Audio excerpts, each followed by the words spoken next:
Varnava Şəhnazda olan əsil məhəllələrdən biridir ki, Leyləvə ilə Əhrabın arasında qərar tapıbdır.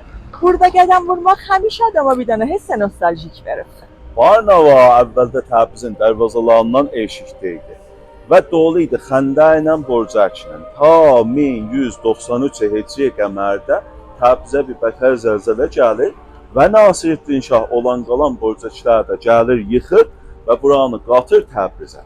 Barun Avak gəlir bu məhəlləni alır və Təbriz və ətrafda olan erməniləri burada birləşdirir və yer verir. Baron erməni dilindən ağa mənasındadır və Avak ərşad və böyük mənasını verir. Baron Avak xanım nənənin oğlu idi ki, ermənilərin ağsaqqalı hesab olurdu və gəldi bu gözəl məhəllələri bina elədi. Barnavada neçə daha qəşəng məhəllə vardı, Qəzəl küçəsidir, Kilisa küçəsidir və Yaxçəl küçəsidir ki, hamı cavanlara xatirəngizdir. Siz əzizlər, xatirələrinizi bu küçələrdən bizə kommentlərdə yazın və həmçinin bunu yazın ki, gələn mərifimiz hansı məhəllə olsun.